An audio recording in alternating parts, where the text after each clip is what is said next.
घेरे आज प्रस्तुत है श्री मनोहर भाटिया का लिखा नाटक। तो सुनिए नाटक घेरे।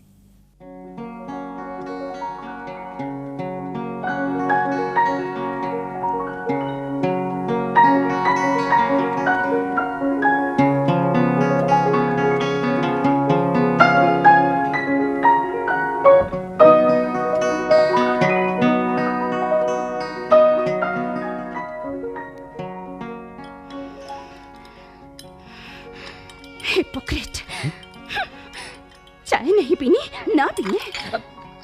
नमिता, दीदी के लिए ऐसा कहने में तुम्हें शर्म आनी चाहिए। उन्होंने हमारे लिए त्याग किया है नमिता। त्याग? My foot. हमें समझाने चली है, पहले अपनी मैरिड लाइफ तो संभाल ले। नमिता, क्या उनकी जिंदगी नदी के दो किनारों की तरह नहीं थी? क्या उन पर लहरों के टकराने, मिलने और किनारे की तरफ बढ़ने की बात लागू नहीं होती? ये हिपोक्रेसी नहीं तो और क्या है? नमिता, ईश्वर के लिए अपनी जुबान बंद रखो। दीदी भी गई नहीं है, दूसरे कमरे में है। अगर उन्होंने सुन लिया तो गजब हो जाएगा। गजब होगा तुम पर। तुम उसके पालतू भाई हो नमिता, पर मैं किसी की खरीदी हुई बांधी नहीं हूँ। हाँ, बैंक ऑफिसर बनने से उनके कोई सिरखाब के पर तो लग नहीं गए। मैं तुम्हें साफ साफ बता दूं मोहन, उन्होंने जो कुछ किया है तुम्हारे लिए किया है, मेरे लिए नहीं। वो मुझे अपने एहसानों के भंवर में क्यों धकेलना चाहती हैं? उन्होंने तो मेरी पर्सनैलिटी तक को कुचल कर रख दिया है। नहीं मोहन, नहीं, अब बर्दाश्त नहीं होता। अगर उन्हें इस घर में रहना है तो मैं यहाँ नहीं रहूंगी। नमिता प्लीज अभी शांत हो जाओ। मैं शाम को दीदी से बात कर लूंगा। Please Namita, please.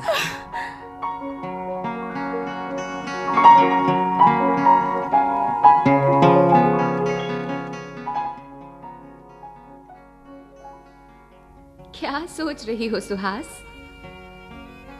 लौटने में झिझक लग रही है, लेकिन हकीकत जान लेने के बाद ये झिझक कैसी?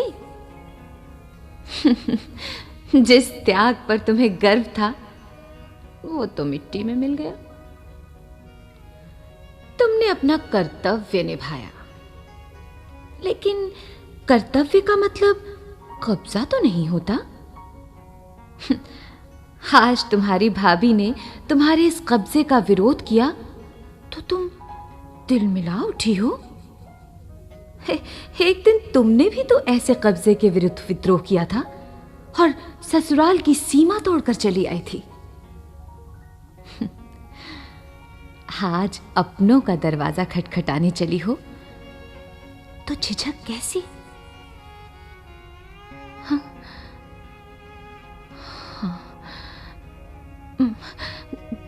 झिझक कैसी? वो मेरा अपना घर है, मेरे अपने लोग हैं, जहां मेरा अपना अधिकार है। क्षणिक भावावेश में मैंने वो सब खो दिया। कितना सहज और स्नेहपूर्ण माहौल था मेरे परिवार में।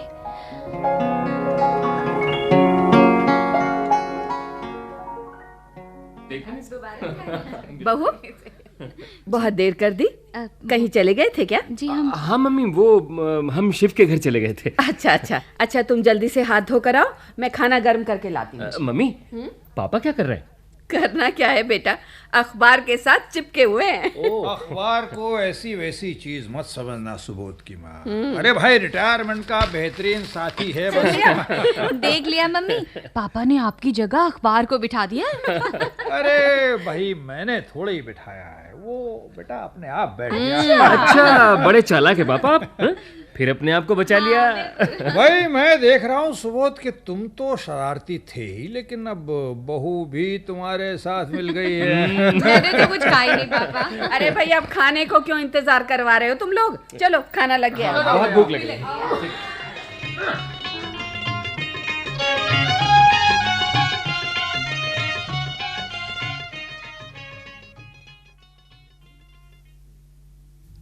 सुबोध,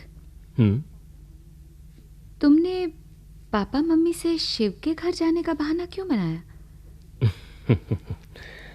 सुहास, मेरा विचार है कि जिंदगी छोटे छोटे खूबसूरत बहानों का समूह है। बस बहानों में चुभन नहीं होनी चाहिए। जब टकराव की स्थिति पैदा होने का डर हो तो किसी खूबसूरत बहाने से उसे टाला जा सकता है। तुम्हारा क्या विचार है? मेरा विचार है, चलो छोड़ो। शायद विचार प्रकट करने के लिए कोई बहाना ढूंढ रही हो। नहीं, कहो ना जो कहना चाहती हो। मेरा विचार है कि मन की बात को बेधड़क होकर स्पष्ट रूप से कह देना चाहिए। और अगर इससे किसी का मन दुखी होता हो तो? ये उसकी प्रॉब्लम है, हमारी नहीं। लेकिन जनाब, अपनेपन का तकाजा है कि जहां तक हो सके अपनों को दुख मत पहुंचाओ। ये अपनेपन का भी अजीब बंधन है, अपनी बात कहो भी और ना भी कहो। अच्छा, अगर तुम कह देते कि हम पहले सिनेमा गए थे फिर शॉपिंग, तो क्या मम्मी पापा माइंड करते? हाँ, मेरा ख्याल है कि जरूर करते। उनके मन में एक एहसास उतर जाता कि शादी करके उनका बेटा बिगड़ गया है। और इसका दोष मुझ पर लगता। क्यों? तुम पर क्यों? सुना नहीं था? मम्मी ने देर से आने का कारण मुझसे पूछा था। वो तो इसलिए कि मम्मी पापा ने अपने बेटे का हाथ तुम्हारे हाथों में सौंप दिया है। जी नहीं, इसलिए ताकि बेटे के गलत कामों का दोष मुझ पर मढ़ा जा सके। अरे, अच्छे कामों का क्रेडिट भी तो तुम्हें ही मिलता है। कौन देता है क्रेडिट? हाँ, माँ बाप अपने इकलौते बेटे के लिए इतने पॉजिटिव हो जाते हैं कि वो अपने बेटे को एक घेरे में बांध कर रखना चाहते हैं सुहास, और चाहते हैं कि बहू भी उस घेरे में कैद हो जाए। वो घेरा कहीं से चटखा नहीं कि कर्तव्य और मर्यादा की लाठी से पीटना शुरू कर देते हैं। बेटे को तो कुछ नहीं। ये लो, पानी P low. Come on. Low. Sorry, मैं अपने यहाँ की बात नहीं कर रही थी, जनरल बात कर रही थी। मैं जानता हूँ मैं। अच्छा, अब तुम आराम से सो जाओ। सुबोध, तुमसे एक बात करनी है। अब तक जो कहा ये उसकी भूमिका थी। अच्छा, कहो। आज ना मैं लंच के समय बैंक से अपने घर गई थी। मम्मी डैडी कुछ परेशान थे। क्यों? अब वो भी तो अपने घेरे में बंद हैं, परेशान रहेंगे ही। अच्छा, हम उनके लिए क्या कर सकते हैं, बताओ। सुबोध, मेरा भाई मोहन पढ़ाई में बहुत अच्छा है। उसका डॉक्टर बनने का सपना है। तुम तो जानते हो कि आजकल कॉलेजेस में पढ़ाई कैसी होती है। उसे दरअसल ट्यूशन की ज़रूरत है। मैं उसे हर रोज़ 1 घंटा फिजिक्स केमिस्ट्री पढ़ाना चाहती हूँ। इसका मतलब ये हुआ कि तुम 1 घंटा लेट आया करोगी? वो तो है। अच्छा, सोचते हैं।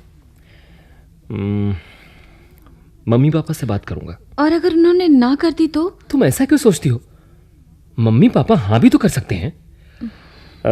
एनीवे, तुम इसकी चिंता छोड़ो, मैं उन्हें मना लूंगा।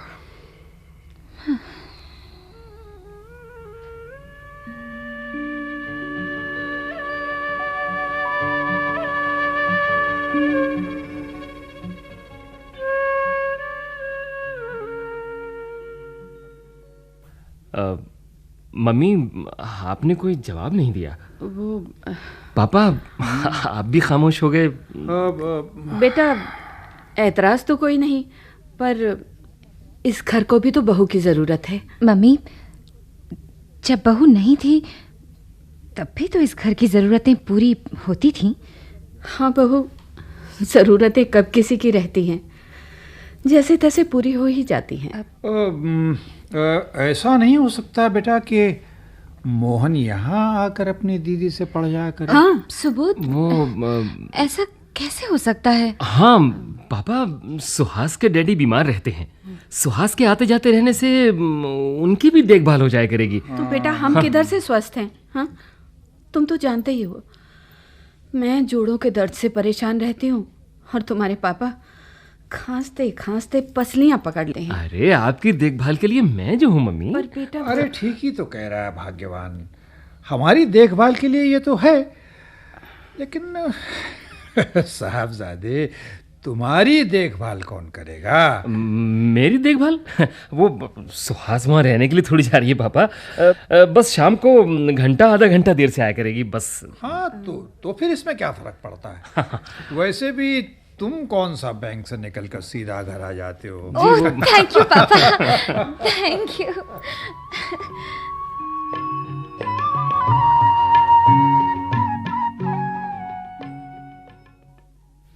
आज तो तुमने बहुत देर कर दी सुहास, सभी तुम्हारा इंतजार कर रहे हैं। देर से आने का कारण नहीं पूछोगे? नहीं, लेकिन इतना जरूर कहूंगा कि हर लचक की एक सीमा होती है, और सीमा पार होने पर हर लचकदार चीज या तो टूट जाती है या फिर हाथ से छूटकर तीखा प्रहार करती है। चलो खाना खा लो। मुझे भूख नहीं है।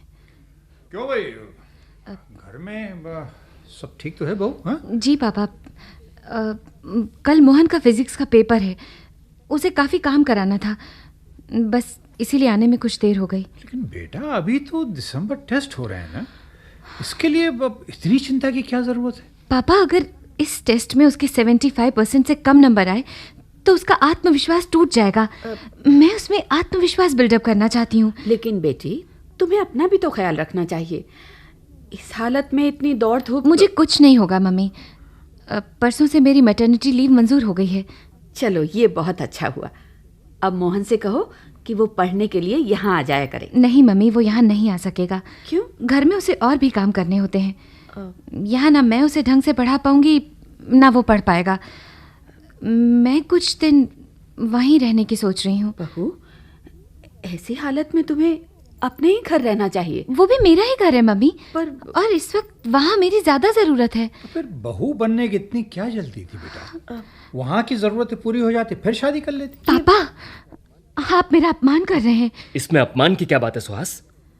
पापा तुम्हें अपने घर रहने को कह रहे हैं, यहां तुम्हारी ज्यादा जरूरत है, बस। मैं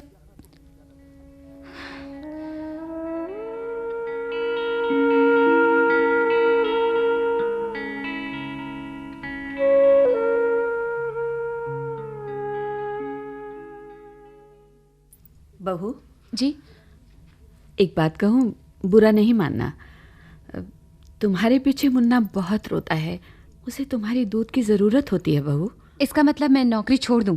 छुट्टी भी तो ले सकती हो। हाँ सुबोध, लेकिन अब मैं जितनी छुट्टी लूंगी वो विदाउट पे होगी। फिर क्या हुआ, मुन्ने की परवरिश तो ठीक से हो जाएगी, और वैसे भी मेरी सैलरी में घर का खर्चा ठीक ठाक चल सकता है। यानी तुम मुझे फाइनेंशियली हैंडीकैप बनाना चाहते हो? ओह गॉड। तुम चाहते हो कि मैं मोहन की पढ़ाई पर जो खर्च कर रही हूँ वो बंद हो जाए, अरे? और मैं पैसे पैसे के लिए तुम्हारे आगे हाथ पसारूं? हाँ? ऐसा तो उसने नहीं कहा बहू। आप प्लीज चुप रहे मम्मी, ये सब आपका किया कराया है। बहू? आपको मुझसे शिकायत थी तो मुझसे कहती, मेरे पति को मेरे खिलाफ भड़का दिया। सुहास, क्या चाहते हो तुम? मुझे अपनी दासी बनाकर रखना चाहते हो? तुम हद से बढ़ रही हो सुहास। मैं हद से नहीं बढ़ रही, तुम अपने घेरे को तंग कर रहे हो। तुम अपने माँ बाप की सेवा कर सकते हो तो मैं क्यों नहीं कर सकती? अगर तुम्हारा कोई छोटा भाई बहन होता तो क्या उसका भविष्य बनाने में तुम उसकी सहायता ना करते? फिर मुझे क्यों रोका जाता है? हो, तुम्हें किसने रोका है बहू? और रोकना किसे कहते हैं माँ जी?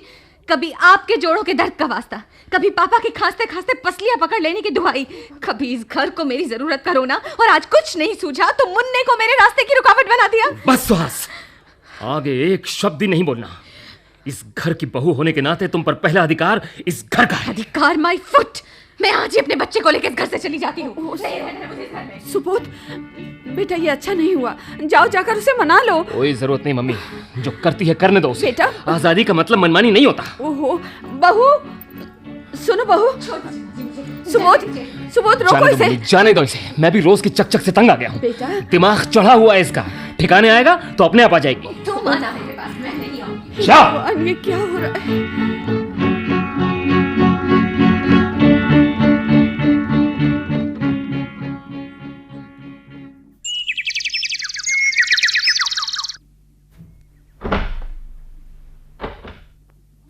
अरे सुहास भाभी, आप इतने बरसों बाद?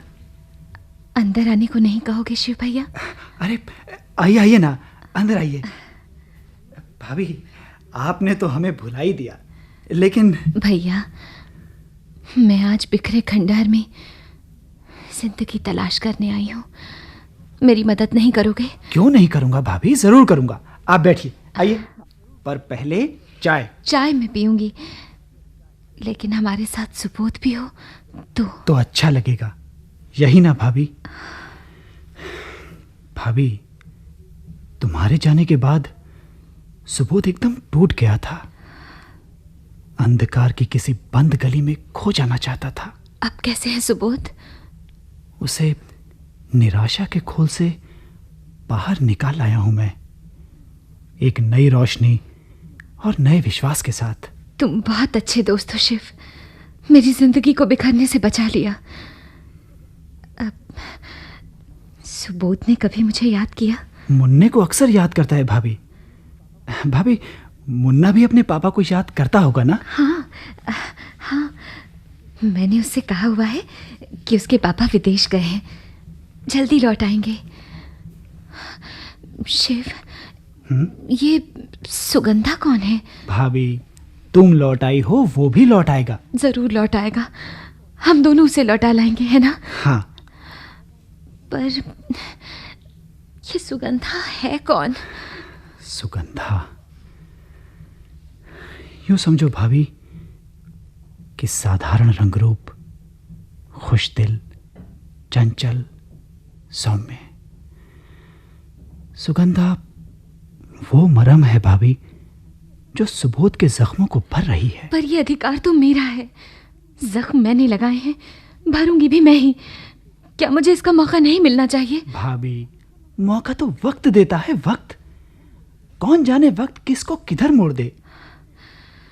एक दिन बैंक में वो साधारण कस्टमर की तरह आई थी।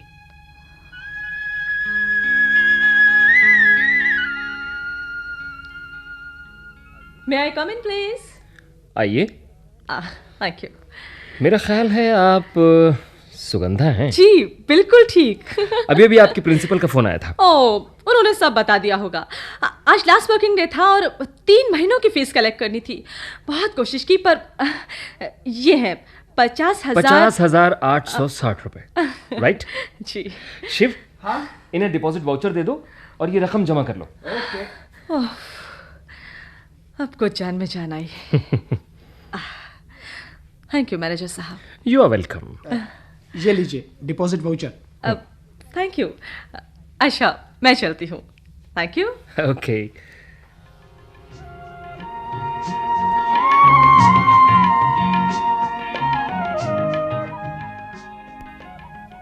ए शिव, हाँ? वो देख, सुगंधा आई है। हेलो मैनेजर साहब। Hello hello hello. एक दिन में दूसरी मुलाकात, इसे कमाल कहना चाहिए या इत्तेफाक? Luck, I mean good luck. अच्छा, आप भी लक में विश्वास करते हैं? आप अकेली आई हैं? ओह, तो आप सोच रहे हैं कि मेरे साथ कोई होना चाहिए? मैं जहाँ भी जाती हूँ अक्सर अकेली जाती हूँ। अरे बैठिए ना। अगर आप ठीक समझें तो हमारे साथ कॉफी लीजिए। क्यों नहीं? लेकिन एक मिनट, कल हमारे स्टाफ का यहाँ लंच है।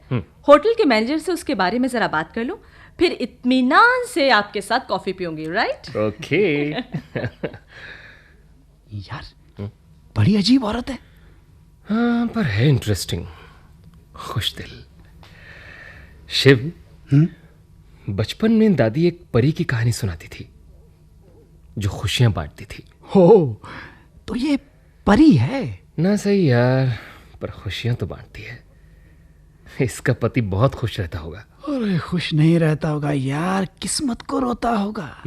वो घर में बर्तन घिस रहा होगा। और ये वो आ रही है। लो जनाब, हम आ गए। आइए आइए। वेटर। नो, ऑर्डर हो गया। कटलेट्स और कॉफी। चलेंगे ना? पर ऑर्डर आपने क्यों दिया? ये तो हमारा हक बनता है। आपका हक उधार रहा। क्यों, ठीक है ना? Well said.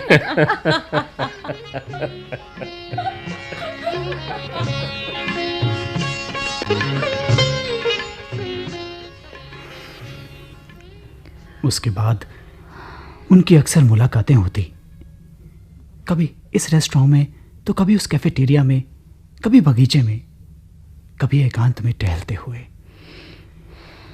कई बार मैं भी उनके साथ होता।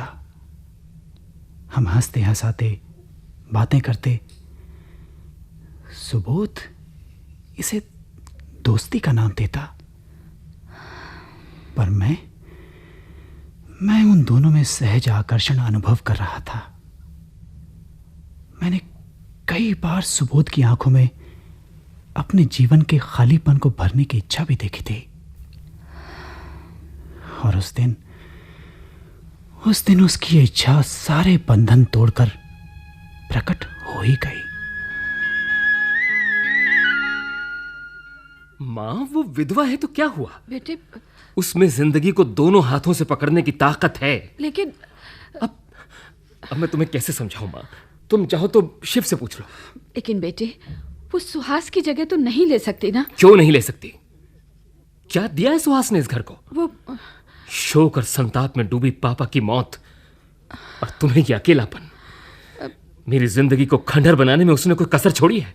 वो सुबोध, जख्मों को यूं छीलते रहोगे तो जख्म कभी नहीं भरेंगे। सुहास अभी है। होगी तुम्हारे लिए। मेरे लिए वो उसी दिन मर गई थी जिस दिन उसने इस घर की दहलीज को पार किया था। शिव बेटे, बेटे तुम ही एक बार जाकर सुहास से क्यों नहीं मिलाते? हाँ, जरूर जाओ।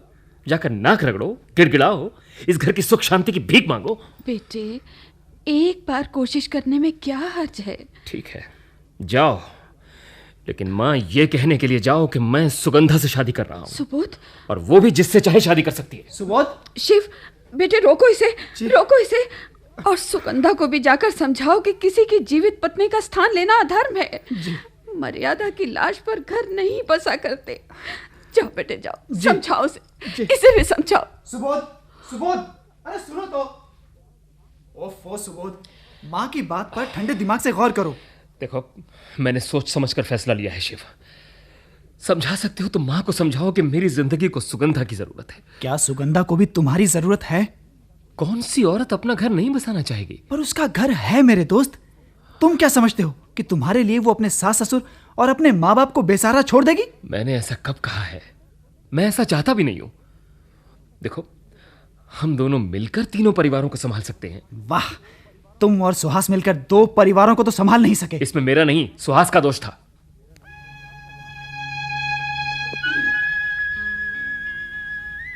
ठीक कहा था सुबोध ने।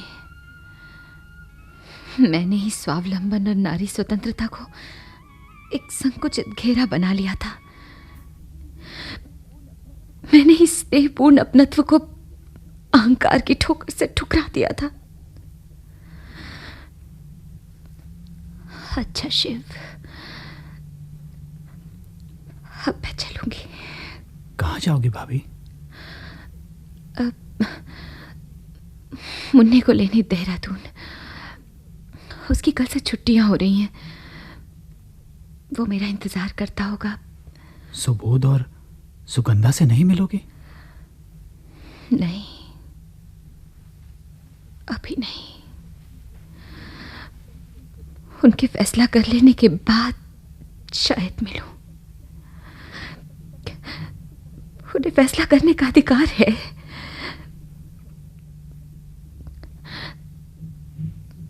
सुबोध से कहना मैं लौट आई थी।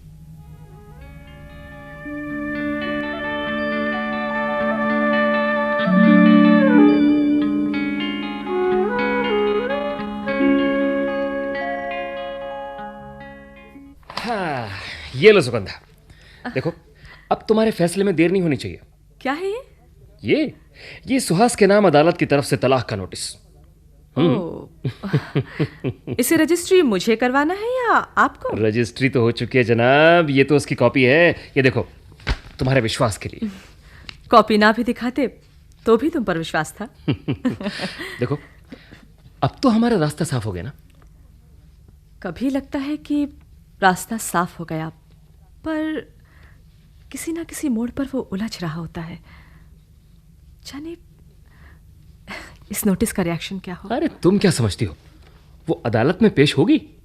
भूल जाओ सुगंधा, वो तो खुशी होगी कि समाज के हर बंधन से आजाद हो गई। अगर उसे इस बंधन से आजाद होना होता तो वो खुद भी तुम्हें तलाक दे सकती थी। तो दे देती, किसने रोका है उसे? शायद तुम्हारा इंतजार कर रही हो। इंतजार? जिसने घर छोड़ने के बाद कभी पलटकर नहीं देखा, वो मेरा इंतजार करेगी?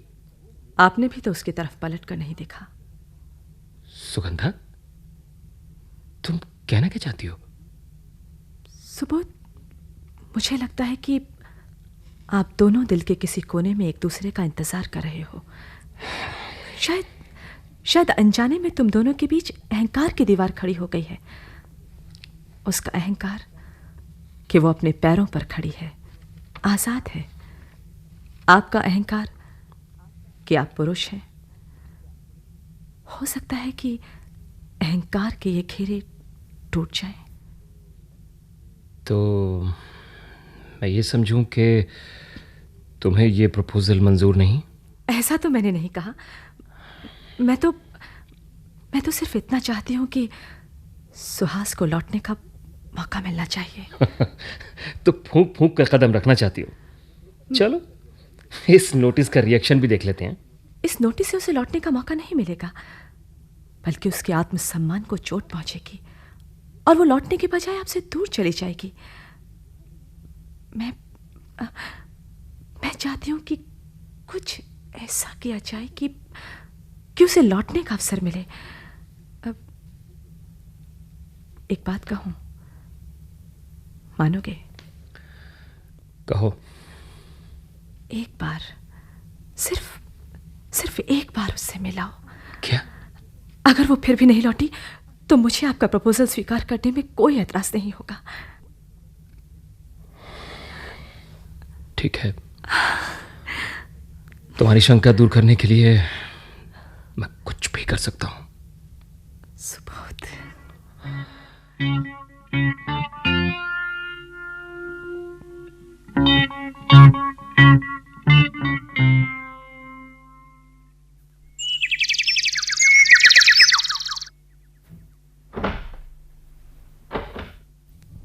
सुबोध जी, आप? और ये सुहास है ना? और ये मुन्ना? दोस्त, अंदर आने को नहीं कहोगी? आओ ना। आ सुहास।